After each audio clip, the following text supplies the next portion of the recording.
We have Tatsugiri making its way into Pokemon Go for the Water Festival coming very soon. This week is all about event updates. We have one of the coolest months in Pokemon Go in this month of July. Don't miss the bonuses, and we have another event coming out. So welcome to the Trainer Club. Here we go.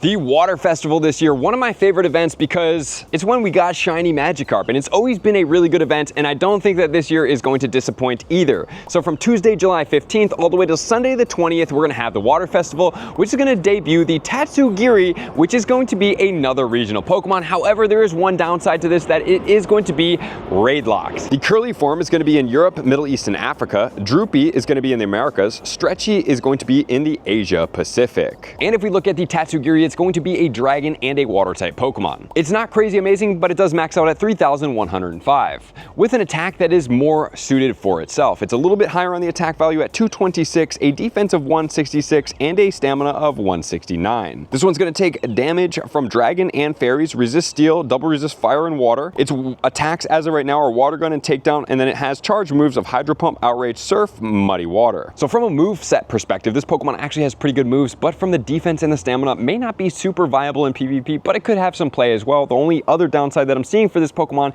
is that its resistances are not super stacked. During this event, we're gonna have the lore modules that are gonna last for 2 hours, if they are rainy lore modules, which is awesome. Remember, you can evolve Gudra during those rainy lore modules, so please go out there and use these. Also, if you want to try to get your increased badge for Picnicker, which is going to be catching Pokemon from your lore module for anybody around, this one's a great time to do so. Also, you're going to be getting increased candy for nice throws or better. You're going to have increased chances of getting Staryu as well as Tirtouga, and Staryu is a Stardust boosted Pokemon. And then finally, the shiny Lapras with a bow from raids has the potential to have a background, which is awesome. It looks like all of them will have backgrounds, but also the shiny with the background is amazing. I think I might have a challenge for myself during this event. These spawns are going to be Squirtle, Slowpoke, Krabby, Staryu, Magikarp, Marill, Barboach, Clamperl, Buizel, Finneon, and Wimpod. And then if you are lucky, rarer spawns of Lantern, Phoebus, Palpitoad, and Tirtouga. So Staryu is an absolute W for Stardust during this event. We have a lot of Stardust coming out for the month of July in Pokemon Go. Remember, we have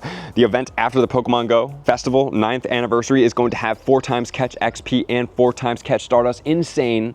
And then we have the other one after this event that's going to be the exact same thing with the Hone Edge that we dropped yesterday. If you guys want to see that, these event bonuses are absolutely crazy. In 1-star raids, we're going to feature Shelder, great Stardust boost, don't suggest you raid for it, Ducklet, and then the Tatsugiri. And then in the 3-star raids, we're going to feature Lapras, Gyarados, which can also be shiny, Kingler, and Azumarill. And also, guys, as I always recommend, please don't raid Gyarados during these events. I know it can be shiny, but guys, when the Mega comes back, you get Mega Energy, you can have the shinies coming through that. It's just a much better experience. The raids that I would suggest during this time, if you're looking to do 1- and 3-star raids, would be the Lapras, because if you can get a Lapras with a shiny, a bow, and a background, I need it, so just trade it to me. Just kidding. But seriously though, I do need it, and I'm going to be going hard for it. We'll have field research, and then there's going to be paid timed research for $4.99. You're going to get 1 rainy lore module, an event-themed avatar pose, and encounters with the event-themed Pokemon, including Gyarados, Lapras wearing a scarf, and more. And it looks like the event avatar pose is something about a